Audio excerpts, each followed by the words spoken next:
All right, good morning, everybody. This is Panama Bartholomew with the Building Decarbonization Coalition, and welcome to Building Decarbonization Coalition Presents, our monthly webinar series. And we have a fantastic session, just a fabulous session today. Electric kitchens have arrived with two excellent chefs who are going to be talking to you about both residential and commercial electric kitchens, telling you the truth about them, dispelling myths about them, and then telling you about some of the realities about where the market's at and where it needs to go in order for us to be moving towards electric kitchens. So we had a little over 220 people registering for this webinar, so a lot of interest in this space, and I think that we are going to be having a lot more of the webinars about this topic moving forward. So thank you for joining this one and look forward to more of them from the coalition.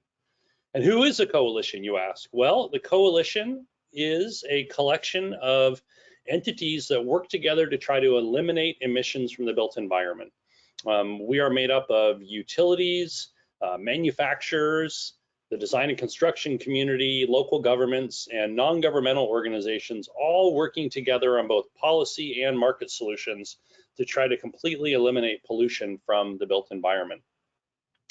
Way back in January of 2019, we released a roadmap for California saying, here's how we think California can and should go about eliminating pollution from the built environment. And inherent in that, we said that the state should be adopting a series of policies for both new construction and existing buildings, so that we're requiring all new buildings to be all electric, and that we're implementing programs, incentive programs, regulations, and other programs that lead towards a complete elimination of the built environment, of emissions from the built environment. And in order to achieve these numerical goals, we also recognize that a series of market goals need to be reached in order to do this. And so we listed those in the roadmap. They're up there on the screen. You know, number one, we need to dramatically increase awareness of the benefits of all electric living to really all players, policymakers, consumers, installers, et cetera. We need to make sure there's a good value proposition for customers, and so that people are actually feeling good from an economic perspective about both purchasing and operating all electric buildings. We need to make sure that builders and contractors have a good value proposition, that they're actually making as much, if not more money, building and installing all electric compared to fossil fuels. We need to make sure that the supply chain is ready and robust, and we've gotten the barriers to the supply chain out of the way. And a key part of getting a supply chain ready is the last point, which is policy alignment. We need to make sure that we're sending a very clear message to the supply chain, to the manufacturers and distributors and retail about where the market's going, so that they can begin to prepare and that our policies are actually in alignment with each other as opposed to conflicting with each other. So this webinar series is one of our efforts at the coalition of fulfilling one of these goals, raising awareness. So this webinar series is an opportunity for us to bring in leading thinkers, leading doers, designers, chefs like today, policymakers and others to really talk about what's happening in the market with the different aspects of all electric living and building, and to talk about where we need to go and where we're at. And so I'm really excited about today's session, but I'm also very excited about our next session coming up next month, finally, long talked about, but finally here on May 13th from 10 to 11:30, our first 90-minute BDC Presents. We're going to be talking about the retrofit-ready heat pump water heater, the plug-in heat pump water heater, 120 volts to the future. We're going to have the New Buildings Institute is going to co-host this with us as the administrators of the Advanced Water Heating Initiative, and we're going to have presentations from A.O. Smith, General Electric, and Rheem about their 120 volt offerings. And so if you go to our website, buildingdecarb.org/upcoming-events, the same place you registered for this webinar, you can register for that webinar. Already a lot of interest, and it's going to be just a really exciting, great webinar. For today's webinar, everyone is muted. We had, as I mentioned, a ton of people that registered, and so we can't have you all unmuted. Please ask your questions via chat or the question and answer page, and then we will ask the speakers for their answers at the end of their presentation. This webinar is being recorded, and members of the coalition can access the recording on our website, in addition to a lot of other great benefits about being a member. And so we highly recommend that you consider becoming a member of the coalition. You can go to buildingdecarb.org/join to see all the member benefits, including access to the past collection of all of our webinars for you to be able to see. So we want to thank you for joining us today. We have just a fantastic presentation today. It's going to be our first live action cooking demonstration BDC presents. We have a chef, Rachelle Boucher of Kitchens to Life, and she's going to be talking about residential electric kitchens. And then we have Chef Dashiell Kiefreider of Rational USA, and he's going to be talking about commercial electric kitchens. And so we have really two of the leading lights in not only chefing, but also talking about where we're at in the market of electric kitchens and where we need to go. And they have a great session planned for you. So with that, I am going to hand it over to them, and they will tell us where they're at, and you'll see what they have planned for us. So chefs, I'm going to stop presenting, change the presenter over to Robert, and maybe to Rachelle.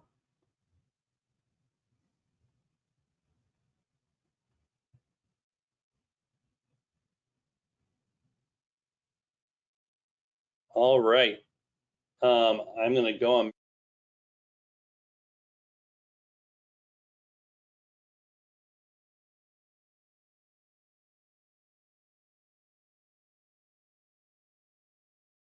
Chefs, it's the camera's on you. You guys are live.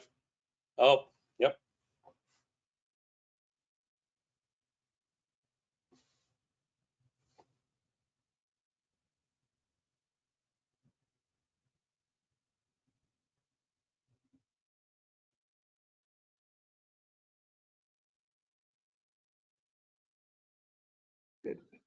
Good. All right, are we on now?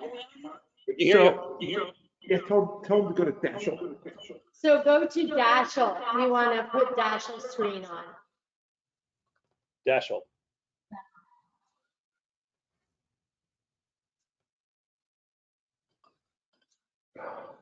All right, there we go. I think that'll do it. All right. You there yet?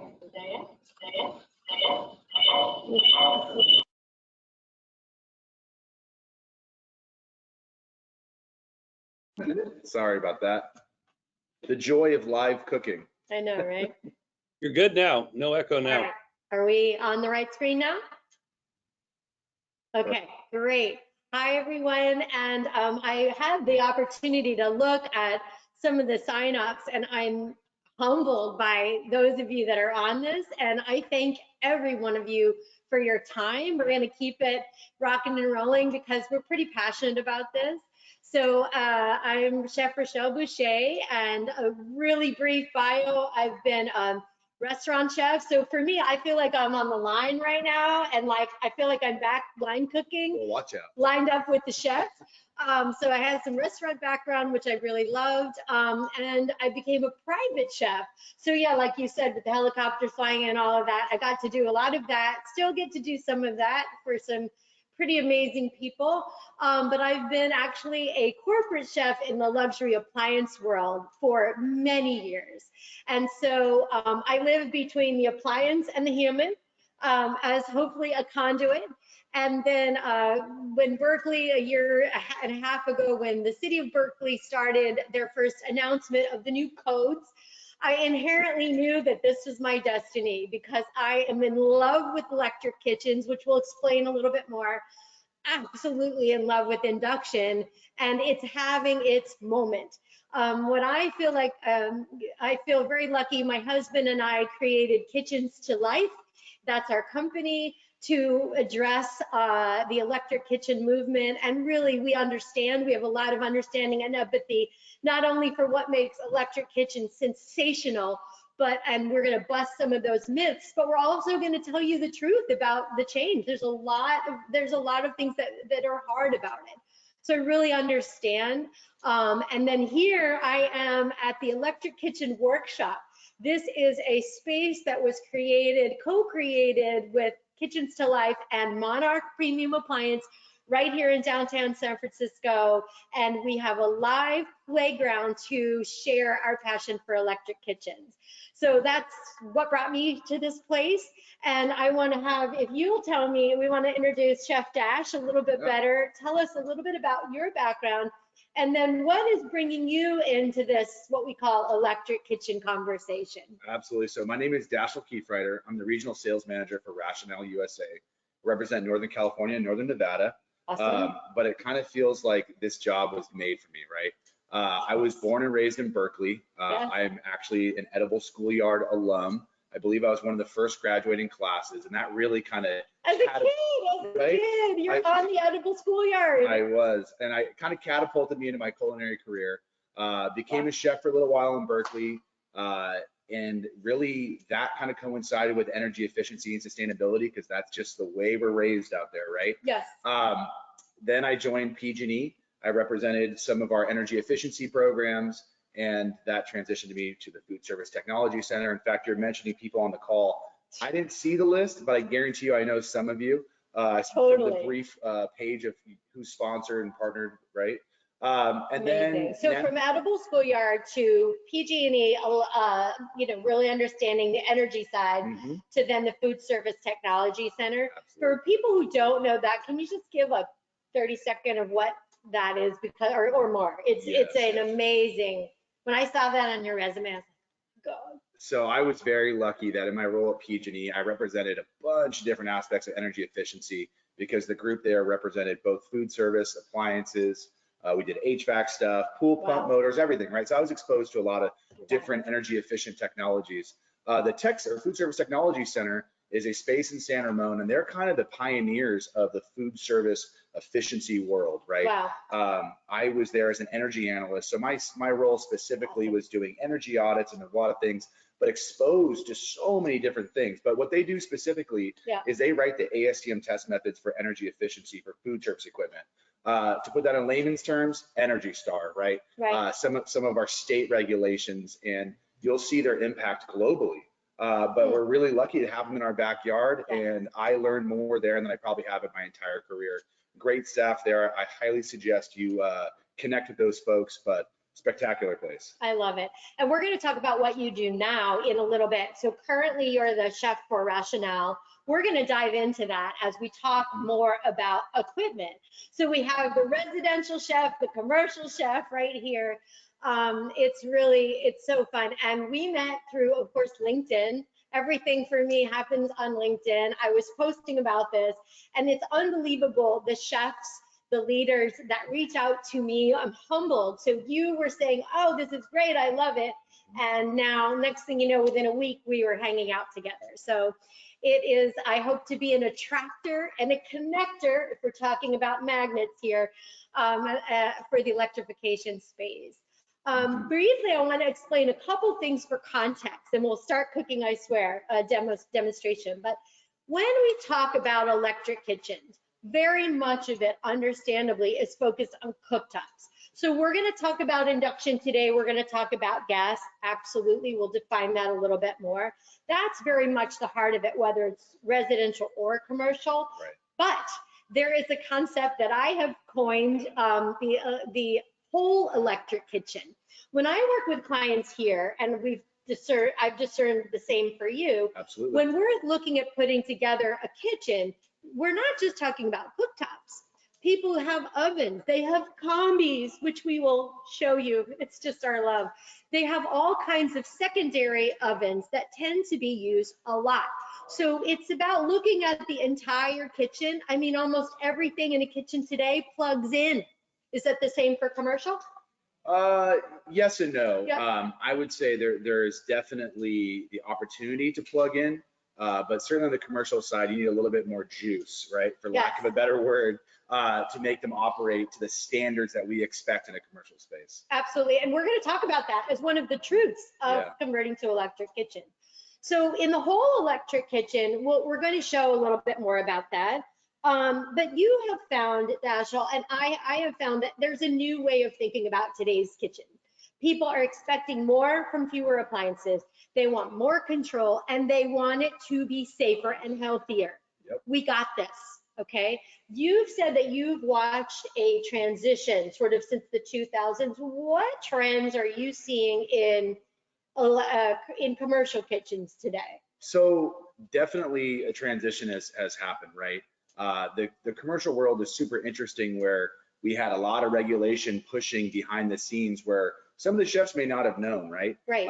But in this space, it's kind of a blessing because In the commercial yeah, kitchen absolutely. In the space. commercial kitchen space, because chefs are creatures of habit, right? Yes. They want to see the flame, they want to see the BTUs. Go but with yet- what you know. Exactly. And so the modernization of the kitchen itself within the commercial space has kind of happened fast, right? Yes. But if you think about it, we've been using hot metal boxes with a flame for far too long, right? And it's time to get into the 21st century. So to answer your question, Yeah. I've seen a lot of adaptation for different products such as induction, Yep. old technologies like fryers, convection ovens, and now combi steamers, right? And like you said, it's all about maximizing your throughput from the smallest footprint possible, especially now with these restaurants struggling, trying to reopen, Yeah. and potentially leaving their spaces shrinking down, but being Yeah. able to get the same amount of food products out from, say, half the size of the kitchen. And you know, you hear it all the time, and I hear it all the time. Many of our friends and our own lives have been really affected the last year working in food service. So there's not a magic wand, one fits all, make it all easy. But in the end, there is some unbelievably great news about from residential and commercial of how remarkable this stuff cooks, the control, and all the other benefits. So we're going to talk a little bit more about that for sure. For you, what are some examples of some clients that you're, or some projects that you're working on as a consultant? Tell us a little bit about what you do day to day with Rachelle, and then some of the bigger clients you're working with that are sort of leading the game. And then a little bit later on, we're going to talk about the equipment as well as the mom and pops and how you're helping them. Yeah, so first I'd like to say, you know, we're very blessed to be in the state of California, right? It kind of seems like everything that happens here trickles down to the rest of the nation. Yeah. And we kind of do copying of Europe, right? So typically Europe Right. is about 10 years ahead of us, right? Exactly. And so we're still playing catch up at all times. That said, we're fortunate also to have a lot of the business industry. And what I mean by that are Facebook's, Google's, Adobe, Yeah. right? LinkedIn. These are all market leaders when it actually comes to commercial kitchen appliances, believe it or not. Yes. They have a lot of the eateries, right, where they have to feed all these employees. And it's a race to have who has the best food, who has the most exciting experience, Yeah. so that they're gaining the most talent, right? And now they're actually expanding to Texas, Washington, Utah, New York, right? So their web is They're bringing spreading. that sensibility of Right. a decarbonized greener kitchen. Absolutely. So what they're opening kitchens throughout the nation, but Yeah. they are adopting our regulation, and really not even regulation. They're adopting the technology that we're pushing here in California and putting it elsewhere. Yeah. And it kind of has this ripple effect, right? Yeah. But yeah, those technology companies I was talking about, they want the latest and greatest. They have all kinds of internal green initiatives. Yeah. And typically they're going to even surpass a lot of, you know, what we're seeing on the regulation side, Energy Star, all of those things. So they are absolutely working with the newest electric products. And there's a lot of initiatives where they're replacing some gas appliances with electric products. Absolutely. We've actually been in some of those conversations. And so, yes, that is one thing. We all don't have a tech company budget. I get that. Yes. But that leadership is going to be really important. And the fact that they're reaching out to chefs who are in it and who really have the empathy and the understanding from the chef level is really great. Let's talk a little bit about induction and cooktops. First, though, I want to explain, when I talk about electric kitchens, we're going to show a little bit of a visual here, but what electric kitchens are not. So when I have a lot of my residential clients, you see, you've got that old coil, you've got that radiant heat, and understandably, super smart people, a lot of people still think that's induction, and I get that. That gets hot, it's hard to control, those are no fun.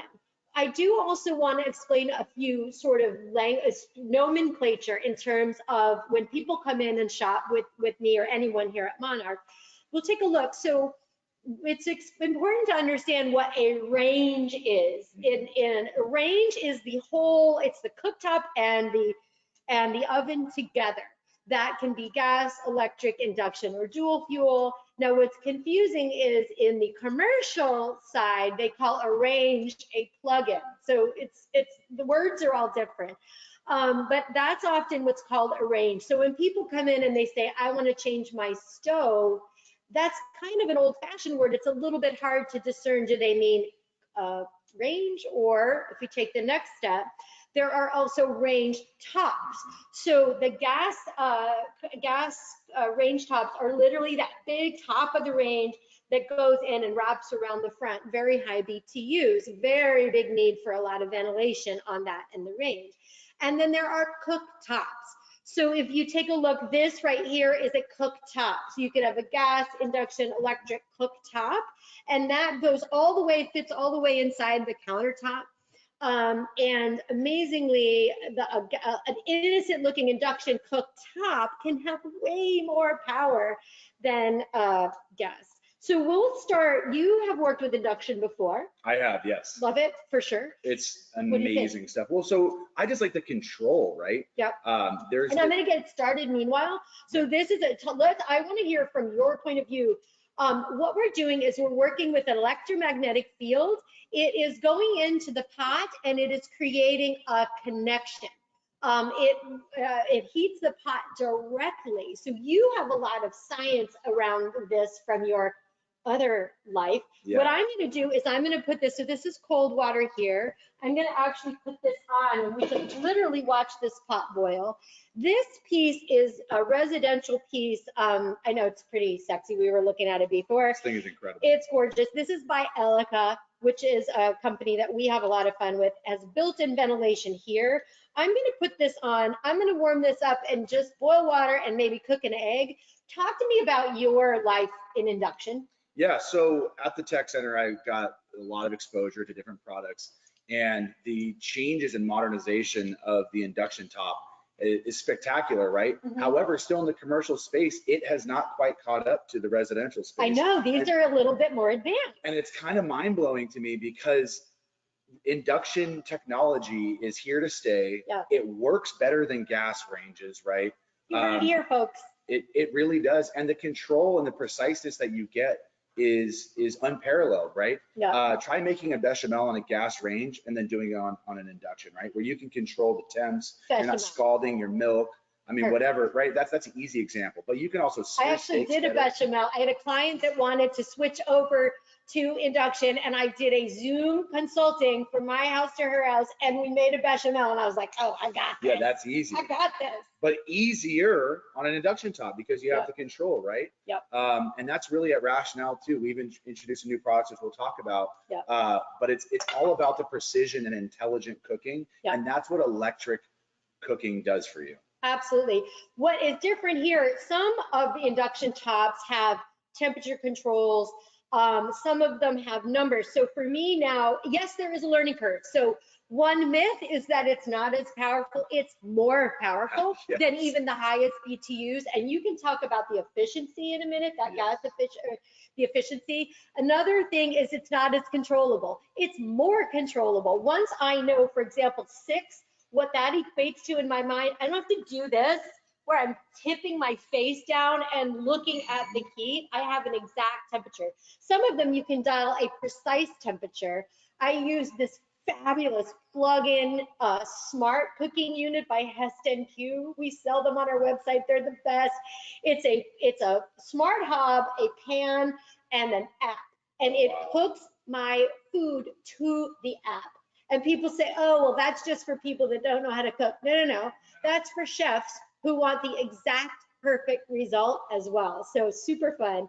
This is something, and we're going to talk about smart cooking as we get into more of your product. Yep. But talk about the efficiency of this, if you would. So I touched on it earlier, right? But if you were to just take money out of your pocket and hand it to somebody and say, okay, I'm buying a product from you, here's $1, and let's say it costs $1. They're like, well, your dollar is only now worth 35 cents because that's how efficient it is, right? If you think about it from dollars and cents terms, 35% of the gas you paid for is making it to the pan to make your food product. When Unbelievable. you transfer over to electric, you're in the 90s, right? So 95% of that electricity you paid for Yep. is actually making it into the pan, making it to the food product that you're cooking, right? Unbelievable. And to me, that just makes sense from a commercial standpoint. Now, residentially, we don't think about it, right? Our PG&E bill or whomever it is shows up and we go, okay, we'll just pay it, right? No, I think about it. Yeah, okay, well, good. But it's different. But on the commercial side, right, that's, And I just switched this, Dash, because I wanted to show you something. One of the myths, like I'll jump in here and there, absolutely. and this is about efficiency too. One of the myths is you can't do wok cooking. Look at how fast this is going. And we're going to talk about ventilation in a minute. Look at that ventilation. Is that cool? So ventilation is, you have a lot more options in terms of ventilation, but I wanted to actually show how fast this wok heats up. And while you're talking more about that efficiencies, and again, for me, I'm 4'11". I'm right down in the flame, people. The difference for me using induction is amazing. I mean, I want to get those little cute rosy cheeks, but not from sweat. Yes. So talk about that efficiency a little, keep going on that, because that is so important. And this circles back to, if we talk about ventilation, you absolutely still need ventilation in with your induction. Don't get me wrong, but it's such a different thing. You Right. don't need the gigantic, you need an overhead hood is great. Hey, physics, right? Although this physics is amazing. You still need that. But for here, I don't need to sell these massive, big baffled hoods. You can see a huge savings when you're doing new builds, when you're not putting all of that in. Or if you get something like this, like a one unit.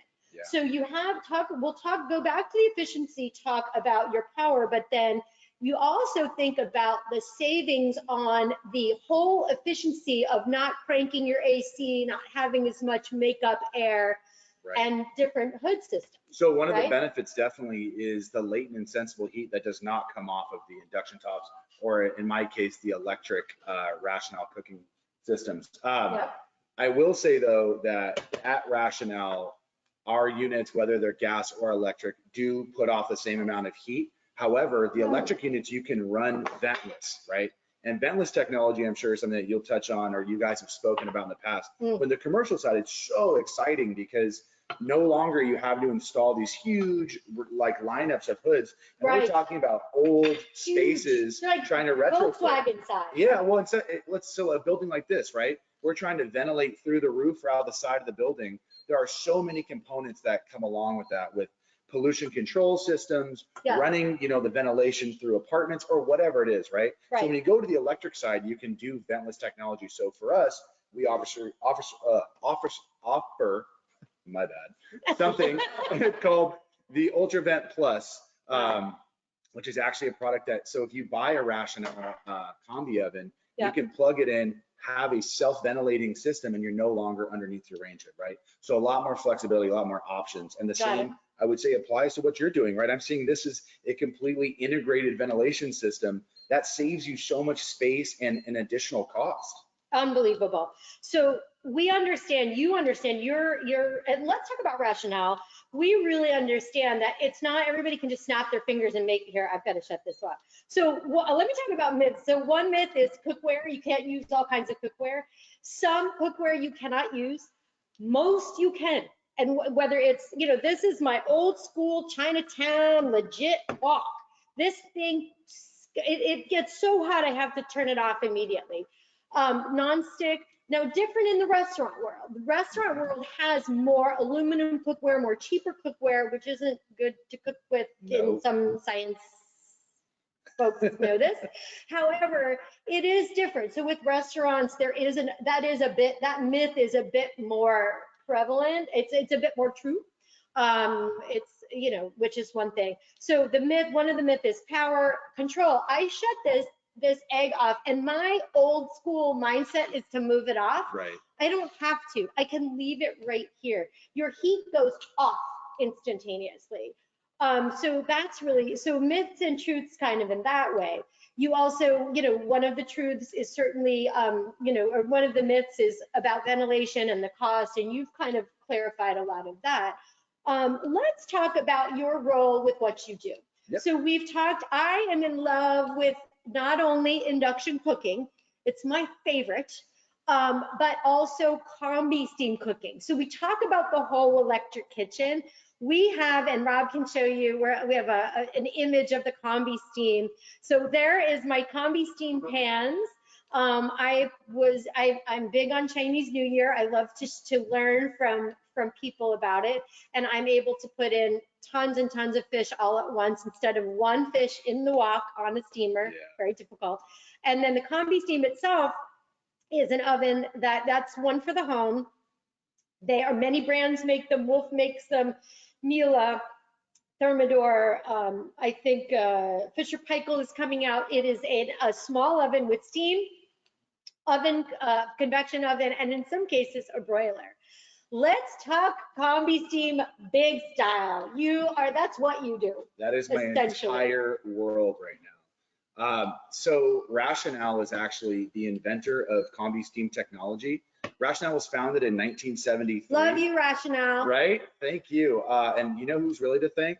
Oktoberfest. So yeah, so they were trying to create a technology that would make the best brats for Oktoberfest. Get out. And so the combi steam technology was invented because Germans wanted to party. I love it. But so they came out with the technology in 1976 and have since come out with multiple iterations. Our newest one is called the iCombi Pro, and really it's the most intuitive, amazing product I've ever cooked on. You can see it here. That big box. Tell me what happens inside that amazing box. So we use a lot of different intelligent cooking procedures, but one of the really cool things that we do is we have sensors throughout the entire cavity that are constantly sensing where there's hot spots, maybe there's too much airflow, what the humidity levels are, and we're able to control exactly every aspect of that cooking method, right? We also put together recipes. So we have a 4-temperature probe that you put in products. Smart driven. It's absolutely intelligent, Yes. right? And Yes. we're all about that kind of set it and forget it. Now, this is made for chefs. The Rachelle product is in every type of category you could think of. We're in So from the Googles to the French laundries, right? Do you know Thomas? I don't personally, but we are partnered strategically with Thomas Keller. We're in all small mom and pops. In fact, I just got an order for a pho company, right? So Wonderful. because it really is the best product available and it gives you the most output, throughput, and flexibility in the smallest footprint, right? And the technology itself really isn't that like crazy, right? But it's how you control the climates inside the cavity, the cooking cavity, and that's what we do best, I believe. And a lot of what you're doing is the same as I'm doing with our residential chefs. And I've worked for many years with homeless programs as well. So from working with people that are really disadvantaged, a lot of times gas and the toxicity, we haven't really talked about how toxic gas is for a home. There's a lot of issues around equity when you are, the fumes, and it's really toxic. There's really a lot of health challenges that happen. But then, to go in and say, okay, everybody, we're changing everything. Like, I really understand that. So one of the things that you work with chefs is having chefs, and I work with people of all walks of life with cooking, is meeting them where they are and understanding, like, look, should we just fry an egg? Or with you kind of helping the chefs understand things that don't have to happen on the cooktop that can now happen in the Rachelle. It's all about identifying, how they're operating and how we can gain efficiencies, right? If we can look at your menu and I can do 90% of your products are Rachelle, it's a home run, right? And it'll pay for itself in a very short amount of time. But like you said, if I have a place that just wants it because, the appeal of the product and just trying to be the latest and greatest, that's fine, but those aren't the customers I'm looking for, right? They gotta use it. Right, I'm truly looking for the people that can use it and use it to its full potential, and that's why I'm here. And we do go over people's menus and completely educate them on how to use it to its best potential. So fun. And same thing here. And I want to show something Great. I want to show another thing here. I have freaky chef hands, like you, right? We have these freaky hands that, well, they're all bruised up, but scratched up. But it is that we are not super heat sensitive. No, However, one of the things is that because this is working with safe electromagnetic waves, it's heating the pan. All I have on here, it's a little hot. All I have on here is residual heat from the pan. So if I want to, I'm not losing, I can have my little notes right here. So you see a whole lot of safety factors, not only from your cleaner air, you also have the ability, this can shut off. If your pan gets all cooked away and everything, burns out, yeah, you can still burn things. It'll still let you do that. But if it goes too far, it will shut down. If there's a huge spillover, it can read that and shut down. As you go higher and higher in sort of cost on these, in the residential world, you're finding different little features.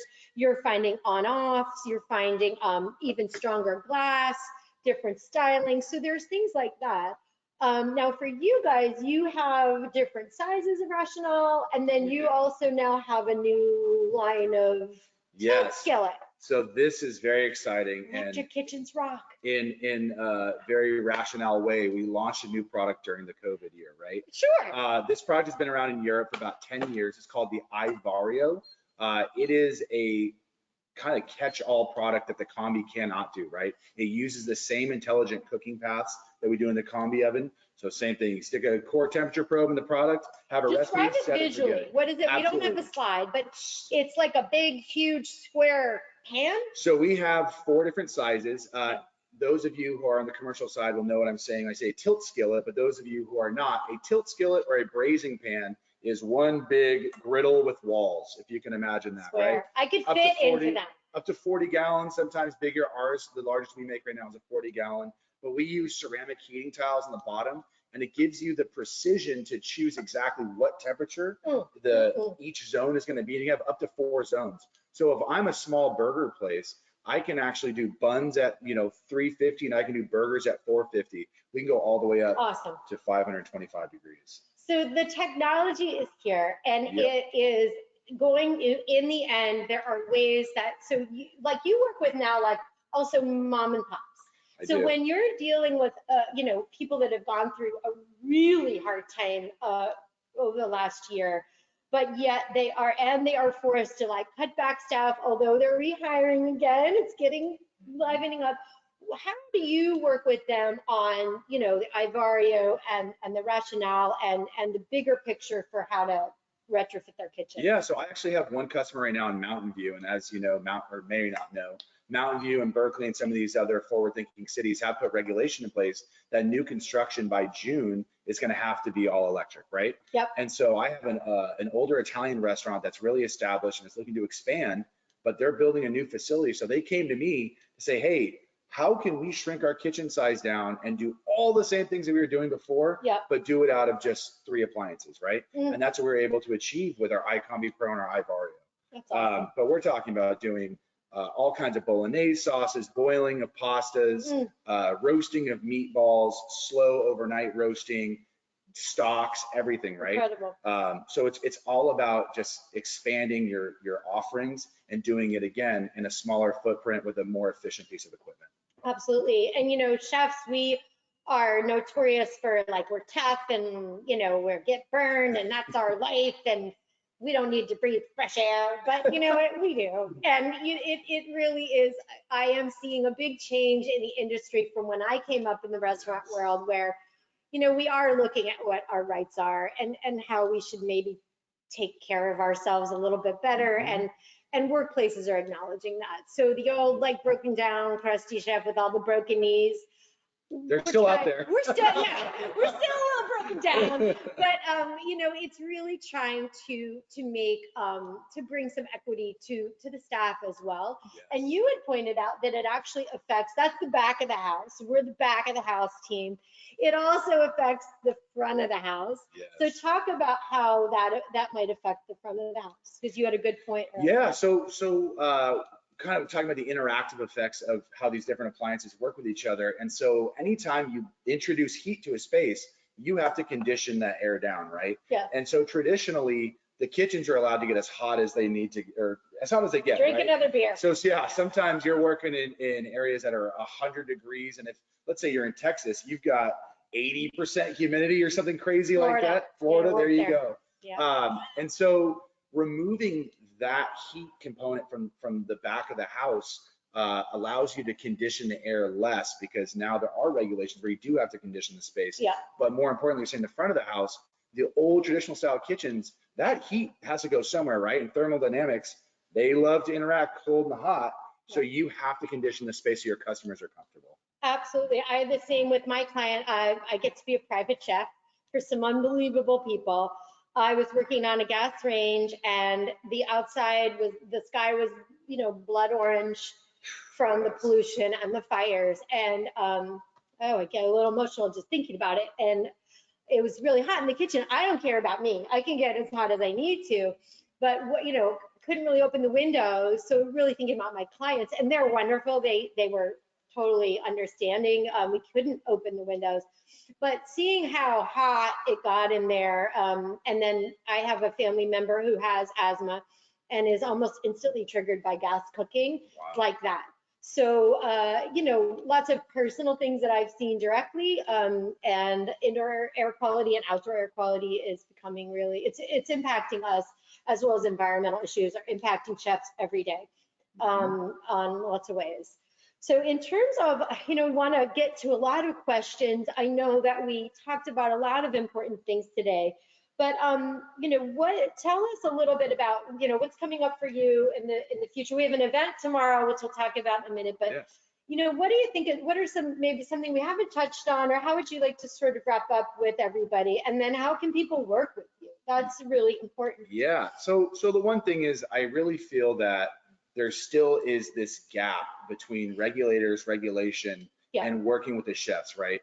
And Panama kind of discussed that a little bit, and not even the chefs, it's really just the commercial world, right? So we're kind of force feeding these people and making them do these things. The emotions are high. Which we have to do, right? I think it's the right steps, and it's really made manufacturers react, because they can no longer sell products into a territory that don't meet the needs, right? Or meet the regulation. However, we've got struggling chefs, and we have people that are now being told they have to use electric. Right. And the majority of restaurants are running a dinner service between the hours of 4 and 9, which is peak load hours, right? So I think getting the utilities on board with the regulators and the chefs, maybe get them all in one room, right? Yes. And just really just gets, put some realities out there and get some more understanding, especially in these times of post-COVID, right? Because people they're hurting. It's hard to run a restaurant these days. Absolutely. So, I run around Northern California, Northern Nevada. You can find me at D.Kiefreider at rationale-online.com. I'm sure we can send out a follow-up after this.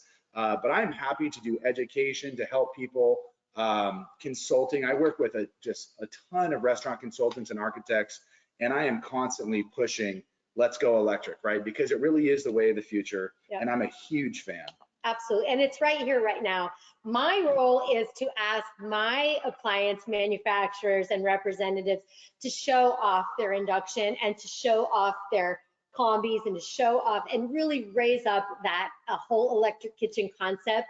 A couple of the brands that I love the most, they don't even have a whole induction range. They mostly have cooktops. I'm like, you better put it up there. So, it's really getting my side of the street, the appliance companies like Monark, who's taken a lead here, to speak to that. And then, some of the really hard realities are the retrofitting, the power.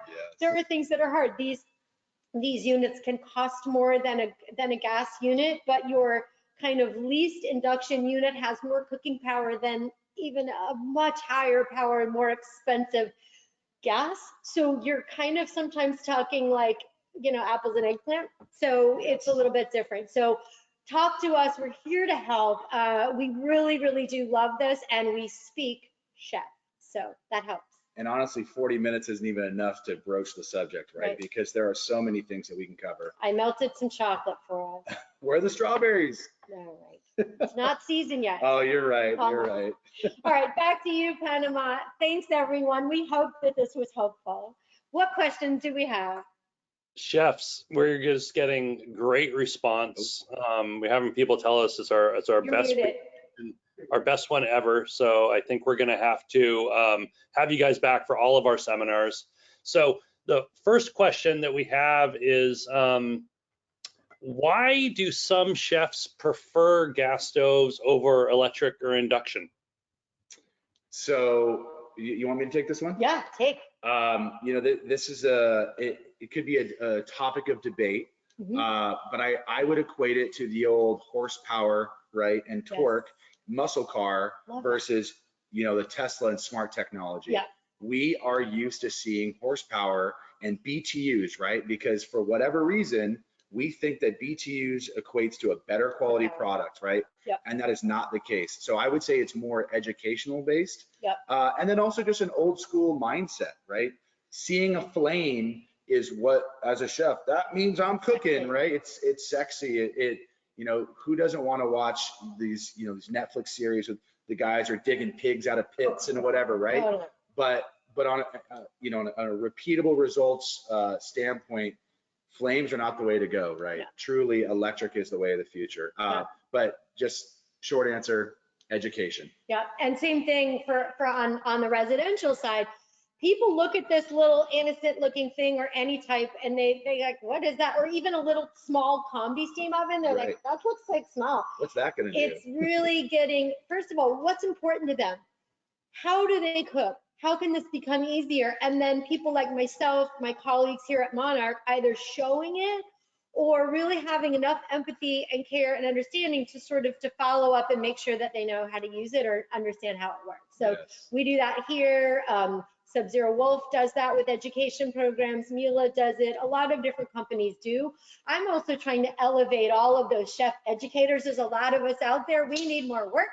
And we need to get out there and give people that real, that hands-on. And now that we're getting vaccinated, we can actually kind of have no masks. Some of us, we mask up later, but we are getting to the point where hopefully we'll be able to see faces and touch products in person.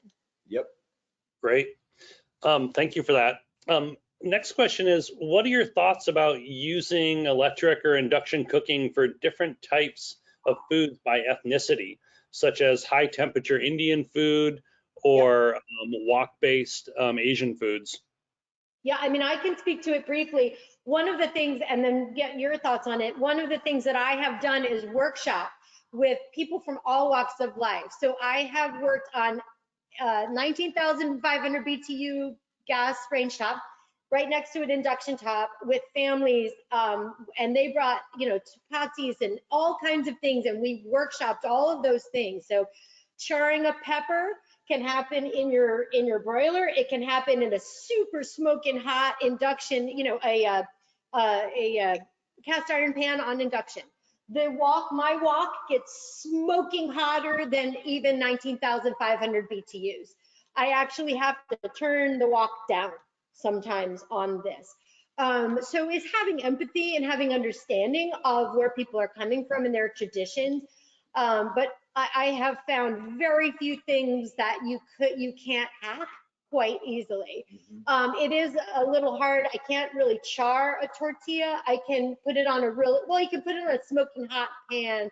And it's so, my pan gets hot so fast on induction that I can throw them in there and it happens really quickly. So, it's just having empathy, I think. What are you finding when you're helping globally, driven kitchens? So from a rationale standpoint, we have 27 subsidiaries worldwide. Yep. And so we actually pull educators and research for recipe development for Nice. everything we do. So we actually can offer a primary cuisine in what we're cooking. So let's say when we're in our combi oven, so you could have American cuisine, it's your primary, but you could also do a secondary cuisine as, let's say, Cantonese or Chinese or Mandarin. Yeah. Where, so let's say a dim sum environment has to be a lot wetter. We'll introduce a lot wetter of a steam. How many dim sum can you put in a rationale? You'd be amazed, and we get a ton of customers. But from a non-rationale standpoint, It's just about changing your processes and adapting, right? There are some things you cannot achieve, right? That you don't, in induction and electric, you cannot get open flame, but you can get real close, right?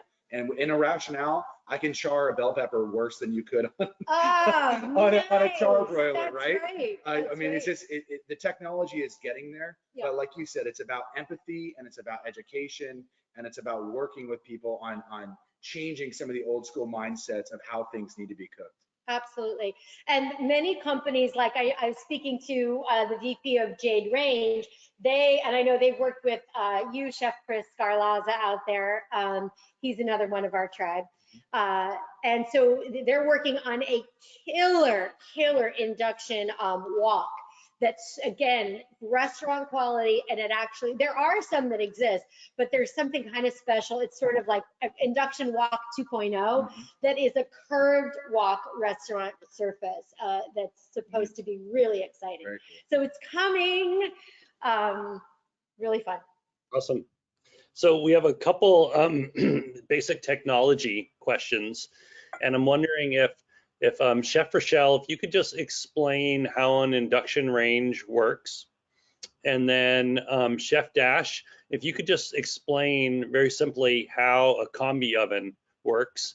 And then there's a question about how do you protect children and elderly from getting burned on this sort of cooktop? Are there indicators to let someone know when it's on and how hot it is?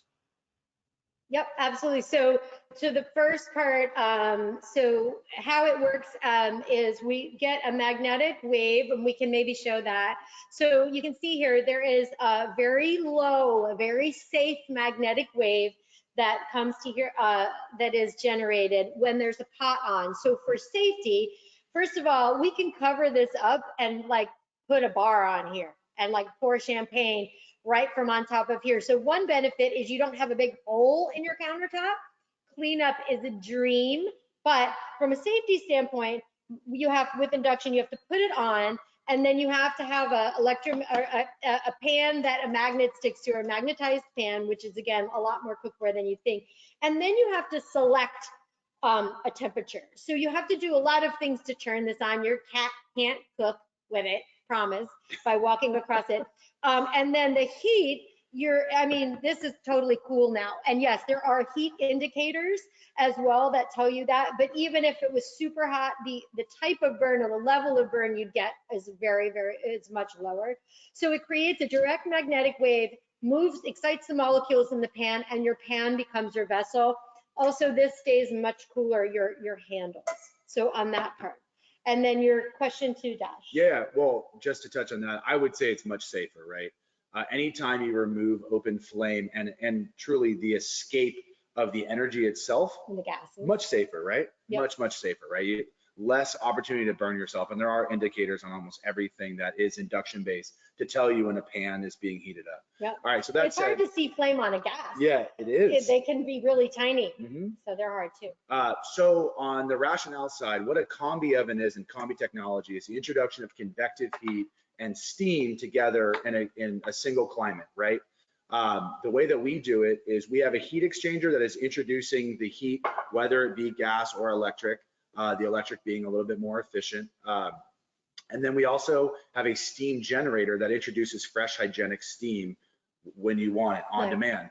The really neat part about that, and a lot of these other combis that you'll hear about, especially on the residential side, use something called a spritzing style. And so what it does, it spritzes water under a heating element to create the steam, but you have to have an incredibly hot environment, or at least a 200-degree environment to generate steam, right? In ours, because we have the fresh hygienic steam that's always introduced, you can actually sous vide in our combi ovens, right? So you can go all the way down to 86 degrees inside the cavity, but still have a steam environment. For our, we're doing another demonstration tomorrow in real life. I'm sous videing a bunch of duck, and I'm doing it in my home combi. It's spectacular. Dreamy. Yeah, I'm really inspired by Rachelle talking me into the home combi. I'm looking forward to someday having a home combi. Is anyone working with groups like the Culinary Institute of America or other institutions for chefs to try to start to integrate electric kitchens into the next generation of chefs? I can't say exactly the example, but I know it is happening. I mean, definitely from rationale standpoint, we work very, very closely with all the culinary schools in America. In fact, we have a whole educational arm of what we do, and there's a chef that works with them, which, you know, we can follow up and I can share his information. But, you know, I would say that's definitely happening. I mean, I know when I was at the Food Service Technology Center, Richard Young was working on, he was working with the ACF and introducing, you know, efficiency, American Culinary Federation. Sorry, I'm acronym central here. I'm a chef translator. But he was putting together, you know, a whole curriculum on educating future chefs on energy efficiency and why it's important. Yep. And the younger generation today, like you know, we're gonna, as soon as we start to open up and when everyone feels really safe, I can't wait to get young people in here. Yes. They are my soul. I love them, and the planet and the environment, they are teaching me. And they love smart tech. They love all of this. And they will just be like, why are you people still hanging on to that old technology? Yeah, they're absolutely the drivers of this new technology, right? Absolutely. And if it doesn't feel like a smartphone, they don't want to use it. And if it's going to kill the environment, they really don't. Yeah, for sure. Yeah. We probably have time for one more question. This has been fantastic, and folks really seem to be loving this. So what about, can you talk to us about costs and the costs of an electric kitchen versus the cost of a gas kitchen, both the upfront costs, and I think you talked about a really important thing, Chef Rachelle, which was value for dollars spent. But can you talk about costs for both commercial and residential? And then if somebody on the residential side wants to go start to do a renovation of their home kitchen, how would they go about starting to do that? Would it be going to a showroom? Would it be contacting a certain kind of contractor? Like, what are the first steps that you should take? You know, it's a tricky puzzle, and I understand. You know, I'm working some of that out myself. I cook 90% of my food in combi steam, but I'm exchanging a horrible gas range for induction, and it's a process.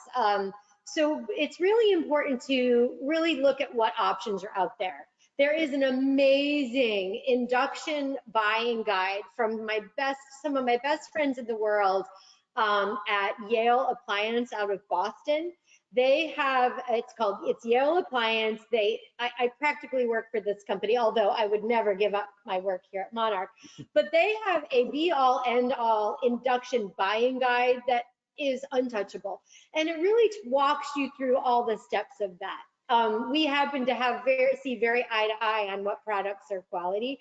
But yes, you are looking at an initial upfront cost that can be higher, although there are rebates. We work with Bayren that has a terrific rebates for these kinds of things. So, and they're getting better and better, as well as my side of the industry is thinking about how to bring these costs down. So it's figuring out what you have right now, what you have for ventilation, because sometimes it's like, you know, it's a whole thing together.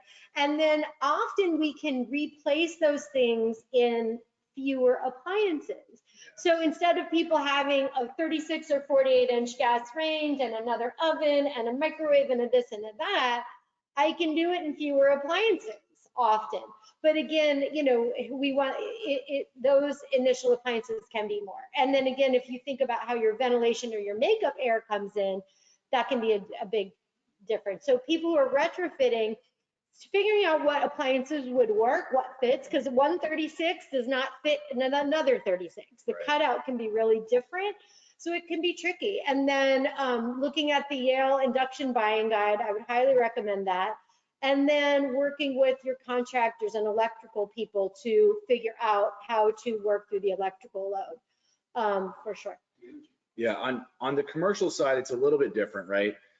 We have pretty high amperage electricity running to most buildings, but when you do work in a space like, let's say, San Francisco, where you're trying to push people towards a 208 three-phase product, they may not have the access to that, or their electrical upgrades may be upwards of $15,000 sometimes, right? Yeah. Also, a single-phase product is going to be far higher amperage than the three-phase product. Right. So your conduit's bigger and all that stuff, right?